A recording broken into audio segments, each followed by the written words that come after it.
Au XVIe siècle, les humanistes étudient les œuvres de l'Antiquité gréco-romaine en mettant l'homme et le progrès de l'humanité au centre de ses préoccupations. Les humanistes accordent une grande importance à l'Antiquité, car Léonard de Vinci, par exemple, dessine l'homme de Vitruve grâce à un traité qui date de l'Antiquité.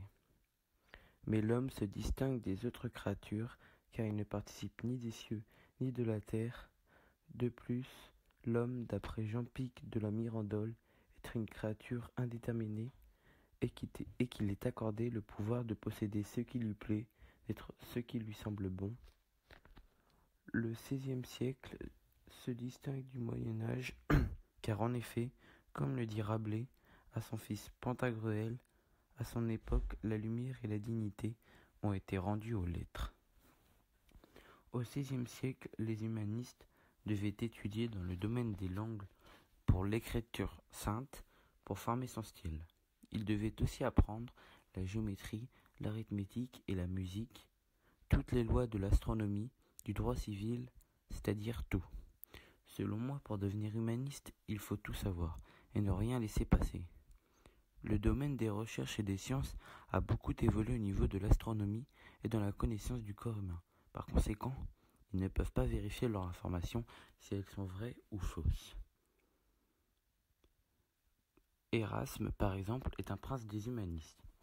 Il traduit et fait publier des auteurs grecs anciens, retraduit le Nouveau Testament, il voyage beaucoup et échange avec de nombreux humanistes. Didier Erasme est né à Rotterdam, aux Pays-Bas. Il est très attiré par l'Antiquité. Par exemple, il traduit des auteurs grecs anciens ou encore des ouvrages sur la médecine antique. Il corrige le Nouveau Testament en latin pour rendre plus lisible des ambigus ou obscurs, et pour rendre moins facile dans l'avenir la déformation d'un texte. Sa critique sur l'Église est la suivante. Il dit que les souverains, les cardinaux et les évêques ne se souviennent plus de leur nom, mais dès qu'il faut attraper de l'argent, ils font parfaitement les évêques. Et Erasme critique l'Église dans l'Éloge de la folie, une œuvre humoristique rédigée en latin.